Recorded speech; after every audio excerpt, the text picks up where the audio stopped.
విశాఖ అనకాపల్లిలో AI data ప్రాజెక్టులకు ఆమోదం తెలిపింది ఏపీ మంత్రివర్గం. ఇవాళ జరిగిన కేబినెట్ భేటీలో మరికొన్ని కీలక డెసిషన్స్ తీసుకున్నారు.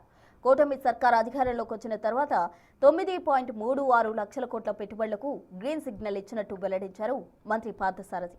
వీటి ద్వారా 9.62 లక్షల మందికి ఉద్యోగాలు లభించాయన్నారు మంత్రి. మరియు మెసర్స్ టీసీఎస్ లిమిటెడ్ మధ్య జరిగిన సేల్ అగ్రిమెంట్లోని కొన్ని నిబంధనల సవరణకు ఎస్ఐబిబి సిఫార్సు మేరకు ఆమోదం తెలిపింది.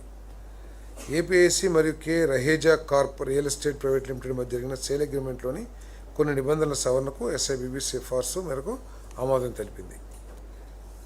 అమరావతి క్వాంటమ్ వ్యాలీలో ఇన్నోవేషన్ హబ్ మరియు హై పెర్ఫార్మెన్స్ కంప్యూటింగ్ క్వాంటమ్ సౌకర్యం స్థాపన కోసం centre for development of advance computing CDAC, ఇది గవర్నమెంట్ ఆఫ్ ఇండియా CDAC, ఇది గవర్నమెంట్ ఆఫ్ ఇండియా అభ్యర్థన మేరకు ప్రాజెక్ట్ ఆమోదం, మౌలిక సదుపాయాల మద్దతు మరియు ఏపీ క్వాంటమ్ కంప్యూటింగ్ పాలసీ కింద ప్రోత్సాహకాలు ఇవ్వడానికి ఆమోదం తెలిపింది. ఫేజ్ 1 పెట్టుబడి 17 కోట్ల రూపాయలు.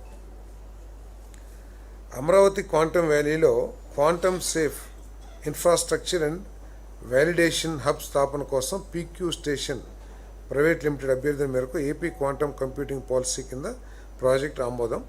ఈ ప్రాజెక్ట్ విలువ 1,80,00,000.